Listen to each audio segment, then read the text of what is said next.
Nagpakita si Jesus nga siya Ginoo. Kinsa maning Ginoo, mao'y nagbuot sa tanan. Kita dili gid ta Ginoo, nganuman di man kita'y nagbuot sa tanan. Nya ang pinakalisod gyud nga atong kontrolon kini gyung gitawag natog kinaiyahan. Kung ang kinaiyahan na gani mao'y mo desisyon, murag hands up na gid ta. Di ba? Mao na nga pagbagyong Odette, porting daghan ng balay, nga guba, mga tanom, nga bali, daghan kayo. Wa gid tay reklamo. Pero ang atong silingan mo guba sa atong balay, bisag gamay ra kaing gubon, bisag kandado ray gubon, suko na kaita. Pero mga lugpad ng mga atop, mga buak ng mga stained glass sa mga simbahan, tumbatan ng mga tanom, mga kahoy, dagko kayo, okay ra kay kinaiyahan man. Di ba? Lupig gidas kinaiyahan. Mao na siya. Pero si Kristo, ang kinaiyahan, musunod niya. Mga tinun-anay, porting kuyawa kay ang kinaiyahan, mura naman sila ilunod sa taliwa sa dagat. Pero tinamang kusugas bawod, kusog kaing hangin. Pero tanawas Kristo, nga naay kontrol sa kinaiyahan. Ginoo siya. Natog. Wa siya maratol sa kinaiyahan. Natog ra. Kamo og maglinog, makatog pa mo. Mo na nga kita gitagaan sa Ginoo og bag-ong dignidad, bag-ong kinabuhi. Pagbunyag nato kanang baptism. Unsa may nahitabo nato pagbunyag, nahimo natang anak sa Dios. Ang tao gihimong Dios. Pero kana sa bunyag na sakramento, pero gisugdan gid ni pagpakatao sa Dios. Ang Dios nahimong tao.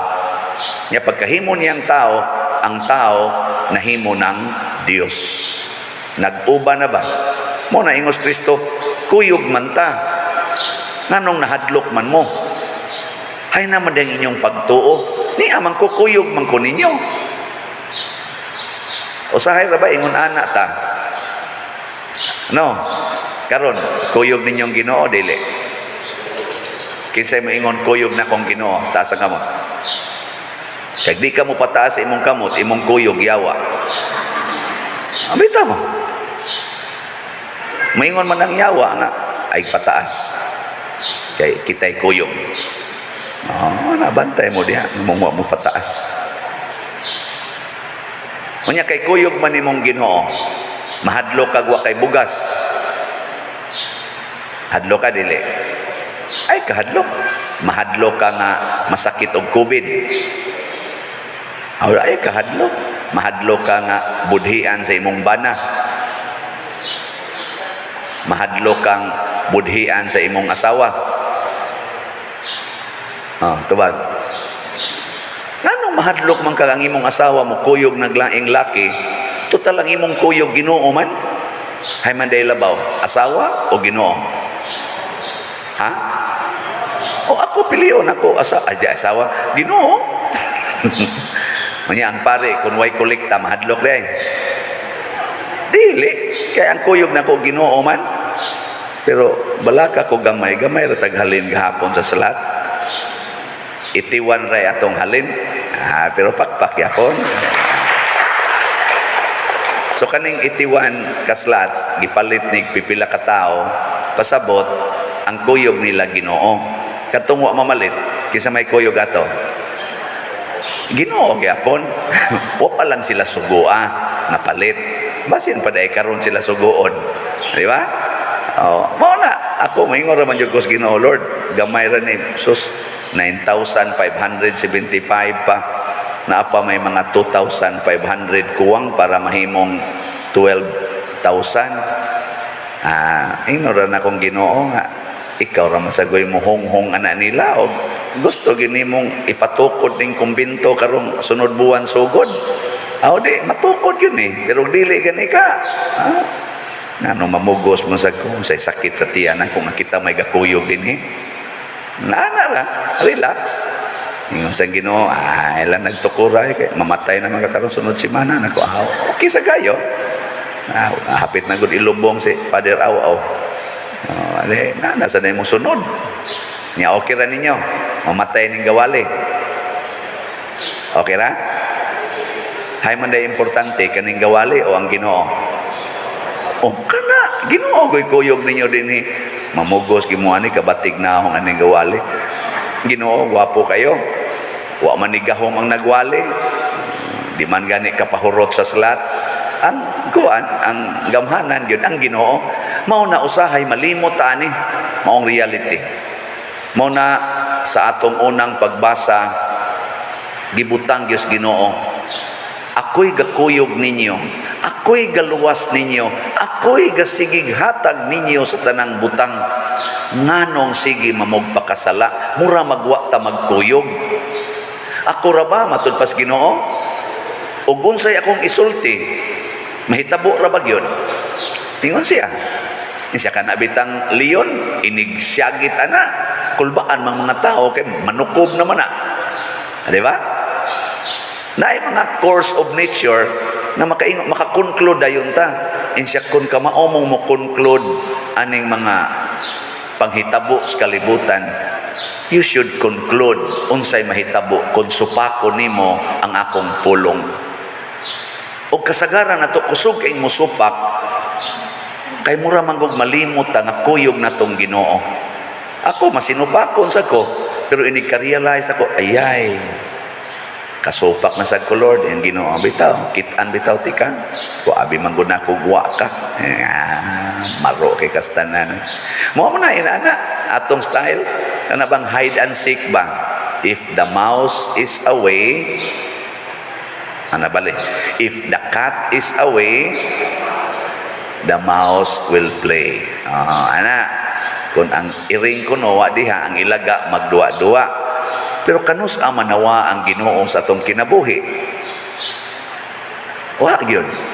Mo na ay kabalaka, mawad-an kag balay, ayaw kabalaka, mamatay ka, ayaw kabalaka. Mo na ang mga martyrs sama aning Pedro Calungsod, San Lorenzo Ruiz, sama aning San Ireneo, wa mahadlok nga mamatay nga naman. Buhi kun patay, matud pang San Pablo, iya kita sa Dios. Dili mahitabo nga biyaan tas Ginoo bisan pa ditos labing mangitngit nga lubnganan tuwa ditoy Ginoo. Lingian ay mong tupad kaya mura na bagi pang duka na ing na kinsay kuyog ni moron ing na kinsay imong kuyog ron ingon gani siya si Lord tistingi ko ng tamparos. Distingi bag tamparos si Lord tamparos sa dayon masuko gani iyawa kuyog gana kay kun si Lord imong kuyog di jud ka masuko bisag tamparoson pa ngano man si Lord gitamparos man sad ikulata pa manggani siya manggani moy grabe kay martyrdom nya kuyugod mo one for all for one. Inigtamparos, maingon din ka, parihan na ta Lord. Nisang Ginoo, sige, napay sunod ana, patid na saan. Inshallah, parihan nagyog ko nimo Lord no. Isa, ana gina siya. Nindot kay na mo na imong hunahon. So, di jud ka maguol, malipayon ka kanunay, why stress. Nyakwaan ka sa tanang butang, ingon dayon ka, hala Lord, gikawat man akong butang ang Ginoo ako gani hasta akong sinina gilangkat pa man pwede ko tinuod Lord no pariha gid ita sa dili pa napamangkay sinina arang-arang pa kana kog jutay di makaingon dayon ka praise the Lord di ba dali kay maratol na si Putin ay og si Zelensky kadaghan pa nilag mga nindot din his kalibutan na nagpabati-bati lagi wa na may Ginoo ang ilang gitan-aw ang ilang ramang kaugalingon sige gubat sige yung gubat wa na sila kahibaw nga ang kalibutan day nindot kaayo, dili angay gubon ang kalibutan pinaagi ang mga bomba kanang mga missile, dili angay patyon ang tao tungod las mga prinsipyo nga nagkabangi nga ang mga tao nga mga himsog kay glawas, mga bata, mga tiguang, mga matay lang tungod anang prinsipyo nga di ko gustong magpaulipon nimo. Kinsa man kang muulipon nako, suklan ti ka. Nga mingon sa tong usab, sige, pakita nako nimo, sukol-sukol kag ahat-ahat nako, bantay lang yo ka. Naghanak ang nangamatay tungod ani. Kana bang atong ipakita gyud kunuhay ang atong kaugalingon, oy kausara ka anaon sa nature, kanang Russia, kanang Ukraine, gasigi na gubat kay kunuhay ilang teritoryo. Tagaan lang na sila linog sa Ginoo nga intensity 9, balig 1 minute. Sobran na naman na sila 3 months na matingali na ilang gubat. Tagaan lang na sila linog, intensity 9. Nya mo last og 1 minute. Hurot na ng ilang nasod tanan. Nya gubat. Muragitag maoy tag-iya. No? Padar ko na ng inyong naong. Siging anak, sige yung kiskit anak, sige yung concern kay now, ang to di na lang kapalit og slat noon kay siging kiskit. Taga. Sorry ha. Sa ilo ako raglain na niya ako da personal naman. Adi why personal pero ako lang ba i-relate lang pud nato. Basig concern na kay taana nga nahibaw ra bagita mapando lang kagamay, matumba, maparok imong semento patay naman ka. Si Father gani o karon ambot na dapsot ba to dito sa CR kay naligo man kuno na dito ra man siya namatay. Gamay ang atong kinabuhi anang huyang kaayo. Si Father Fernando Suarez, the healing priest, very well known priest, dagko kay to siya kolekta, very well known. Namatay lang ang nagduwag tenis. Pastilan. Father Alex Salve, namatay lang ang natuog. Father Paul Tunyakaw, kauba na mo diha sa nang Santo Rosarios una, namatay lang ang natuog. Kahuyang gid nato, no? Monsignor Binghay, porti gid tong Ninduta Muwali, idol kay to nako, kay ako tong Paris Pres Guadalupe. Oy, nagsige pagkatawa-katawa ko, no? Ingon, sa maning na-admit naman untas ospital ani, o pagkadangtag mga 8 hours, patay na. Dito paganis ospital, gitabang pagani. Patay lang yapon.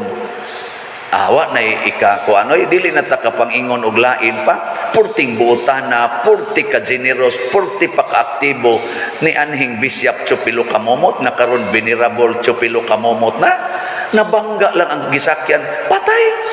Nya kamo di mo ron mo sakay. Mga patyo mo, mabangga lang ang sakyanan, wa na ipatay na. Gatuo kag drive kan indot kay kag sakyanan, gatuo kag mo na makabuhi nimo. Oy, mabangga lang na manaka. Pag mamalit mo slat, sama di Bishop Chupilo Kamomot, ang iyang tanang kolekta gipalit niyag slat. Unsa man nga slat, kada kabus nga moduol niya iyang tabangan. Motoy slots of salvation. Gagmay ng hatag hangtod gani kuno ang iyang karsunes.